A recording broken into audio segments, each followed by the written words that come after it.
जय भारत दोस्तों, तिरंगा टाइम्स में आपका स्वागत है। आप देख रहे हैं मन की बात इकबाल भारती के साथ।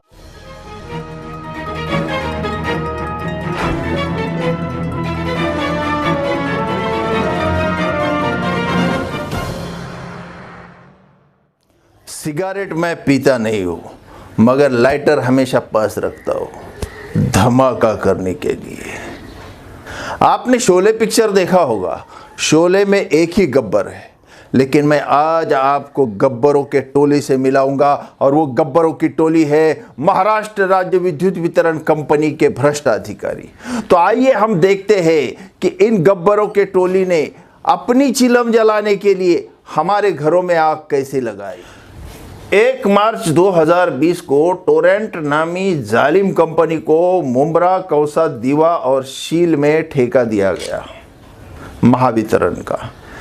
और ये ठेका भले ही 1 मार्च 2020 को दिया हो, लेकिन हमारा ये आरोप है कि पिछले 10 सालों से टोरेंट कंपनी इन महावितरों के गब्बरों के साथ मिलकर यहाँ पर मैदान बना रही थी। और ये मैदान बनाने के चक्कर में महावितरण को इन गब्बरों की वजह से 1000 करोड़ रुपए का नुकसान हुआ। यहाँ पर प्राइवेटाइजेशन इसलिए हुआ क्योंकि यहाँ पर महावितरण को 50% से ज़्यादा लॉस था। 50% से ज़्यादा लॉस ये पूरी हकीकत नहीं है, पूरी हकीकत कुछ अलग है। लेकिन मान लेते हैं कि 50% लॉस महावितरण को था, इसलिए कानून के तहत यहाँ पर प्राइवेटाइजेशन हुआ और टेंडरिंग करके महावितरण का ठेका टोरेंट नामी एक जालिम कंपनी ने ले लिया। अब देखना यह है कि सवाल यह है कि ये लॉस वाकई जनता के बिल ना भरने से हुआ, वाकई यहाँ पर बिजली चोरी की वजह से हुआ, या ये लॉस क्रिएट किया गया था। तो हमारा ये आरोप है और हम इसको साबित करेंगे कि इन महावितरण के गब्बरों ने यहाँ पर टोरेंट नामी कंपनी को फायदा पहुंचाने के लिए 50% से ज़्यादा लॉस क्रिएट किया। तो आइए देखते हैं कि लॉस की वजह क्या है। ये वजह जानने के बाद आपको पता चल जाएगा कि महावितरण के इस लॉस को आम जनता, यहाँ की जनता जिम्मेदार नहीं है। तो लॉस की वजह देखिए। 1 नंबर पे है रोलेक्स और फ्लैश कंपनी के मीटर। 2 नंबर पे है पेड पेंडिंग। 3 नंबर पे है यहाँ पर 134 रिक्त जगहों को भरा नहीं गया। चौथी वजह है कि ट्रांसफार्मरों पर मीटर नहीं लगाए गए। 5वीं वजह है कि फॉल्टी मीटर बदले नहीं गए। 6ठी वजह है कि पीडी कंज्यूमर का जो डिस्प्यूट है वह तुरंत वही के वही ख़त्म नहीं किया गया। और 7वीं वजह, किसी भी योजना का इम्प्लीमेंट सही से नहीं किया गया। 8वीं वजह है कि बिजली चोरी पर जानबूझकर कंट्रोल नहीं किया गया। और 9वीं वजह है बोगस थकबाकी। तो ये 9 वजह है जिसके वजह से यहाँ पर 50% से ज़्यादा लॉस है। लाइन लॉस अलग से है, लेकिन ये मेन वजह है जिससे हमें यहाँ पर 50% से ज़्यादा लॉस दिखता है। हर साजिश से पर्दा उठेगा। आज के पार्ट में हम देखते हैं रोलेक्स और फ्लैश कंपनी के मीटर के वजह से महावितरण को कितना नुकसान हुआ और पेड पेंडिंग के वजह से महावितरण को कितना नुकसान।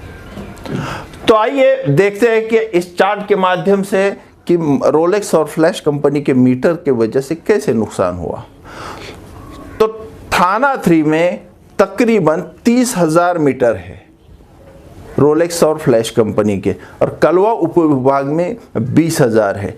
अब रोलेक्स कंपनी का मामला ऐसा है कि अगर आप 200-250 यूनिट यूज़ करते हैं, 300 यूनिट यूज़ करते हैं, तो आपको 5, 25, 50 यूनिट का बिल आता है। तो इसमें कम से कम एक कंज्यूमर के पीछे 200, 150 से 250 यूनिट का नुकसान होता है। तो हमने यहाँ पर 30,000 कंज्यूमर है, एवरेज हर पर्सन से 150 यूनिट ही उसने इस्तेमाल किया, ये समझ लेते हैं।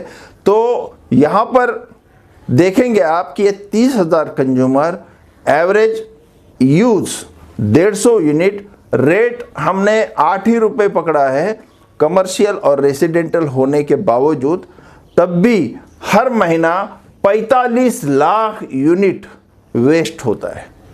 30,000 कंज्यूमर के पीछे 45 लाख यूनिट वेस्ट होता है। पर मंथ अगर अमाउंट निकाला जाए तो 3 करोड़ 60 लाख होता है। और ये मामला तकरीबन 7, 8, 9 साल से चल रहा है। रोलेक्स कंपनी जब से मीटर सप्लाई कर रही है तब से चल रहा है, लेकिन हम एक मध्य समझकर 4 साल की बात करते हैं कि 4 साल में 48 महीने होते, तो ये 48 महीने का ही यहाँ एवरेज पकड़ा जाएगा। तो 3 crore 60 lakh per month amount का नुकसान होता है। 48 महीना ही पकड़ा तो 170 करोड़ का नुकसान सिर्फ रोलेक्स और फ्लैश कंपनी के मीटर के वजह से महावितरण को थाना 3 में हुआ। कलवा में इसी तरह 20,000 तकरीबन मीटर है और 150 यूनिट के हिसाब से 8 रुपए का रेट अगर पकड़ लिए तो 30 लाख यूनिट हर महीना वेस्ट होता है। तो 2 करोड़ 40 लाख रुपए अमाउंट पर मंथ यहाँ पर महावितरण को नुकसान होता है। 48 महीने का एवरेज अगर पकड़ेंगे तो 115 करोड़ रुपए का नुकसान महावितरण को इसके वजह से हो रहा है। तो टोटल हुआ 287 करोड़। अगर चिल्लर काउंट की जाए तो 300 करोड़ का नुकसान महावितरण को रोलेक्स और फ्लैश कंपनी के मीटर के वजह से हुआ। ये बात 99% साबित होती है। तो इस लॉस के लिए जिम्मेदार कौन? मीटर बदलना, मीटर लाना, मीटर लगाना ये आम आदमी का काम नहीं है, और ये जो काम है महावितरण का ही काम है। इन गब्बरों ने इस काम को ब्लैक लिस्ट में कंपनी डालने के बाद भी 4 साल से ये मीटर अभी भी आज भी लगे हुए हैं। तो आप सोचो कि इसका जिम्मेदार कौन? तो इसी तरह पेड पेंडिंग का मामला आपके सामने रखता हूँ। ये पेड पेंडिंग क्या होता है कि जब आप महावितरण के पास जाते हो नए कनेक्शन के लिए, नया कनेक्शन जैसे ही आप लेने जाते हो तो कागजात, जो भी ज़रूरी कागजात है महावितरण को आप देते हो। महावितरण आपका कोटेशन बनाती है और उसके बाद रिसिप्ट फाड़कर आपको थमा देती है। उसके बाद मीटर लगाने का काम महावितरण का होता है। तो कितने दिन में मीटर लगना चाहिए?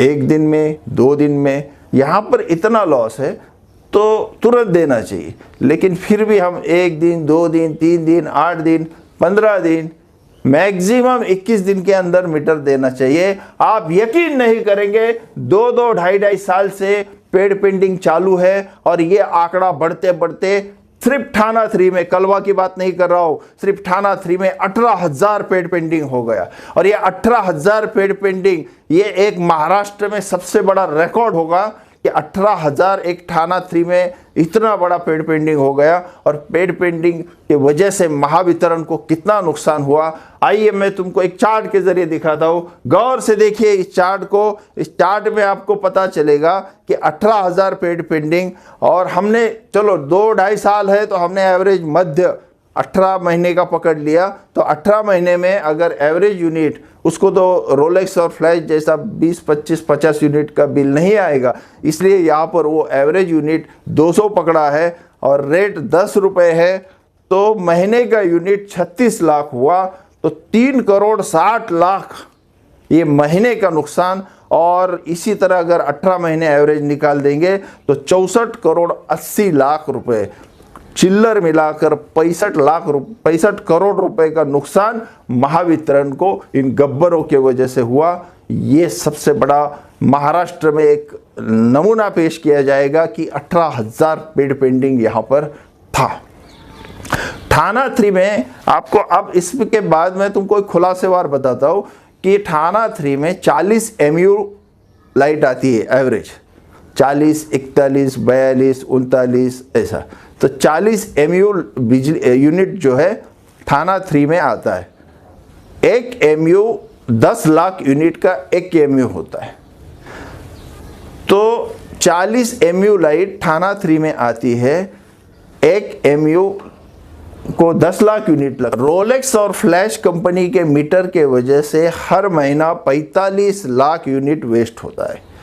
तो 45 लाख यूनिट मतलब 4.5 MU, और पेड पेंटिंग के वजह से 30 लाख यूनिट वेस्ट होता है। इसमें 36 लाख है, समझो 3 MU, 3.5 MU ये हुआ, 4.5 MU वो हुआ, मिला के 8 MU हुआ। टोटल लाइट आती है 40 MU, जिसमें से 8 MU रोलेक्स और फ्लैश कंपनी के मीटर और पेड पेंटिंग के वजह से वेस्ट होती है। तो एवरेज अगर परसेंटेज निकाला जाए तो 20% लॉस यहीं पर खत्म हुआ। तो इस लॉस का जिम्मेदार कौन है? थाना 3 से अगर ये 20% लॉस हटाया जाए तो बचता है 30%, और कलवा से ये 10% लॉस हटाया जाए तो बचता है 75%। वहाँ पर रिकवरी है, ये 10% उसमें काउंट किया जाए तो 85% होता है, मतलब 15% लॉस वहाँ पर बचता है। तो इस लॉस में जनता का कोई रोल नहीं। मैं इसलिए बार बार ये कह रहा हूँ कि जनता पर टोरेंट कंपनी को थोपा गया और गलत, वो गब्बर है जिन्होंने महावितरण को नुकसान पहुंचाया और यहाँ पर लॉस क्रिएट किया। तो ये तो सिर्फ झांकी है, पिक्चर अभी बाकी है।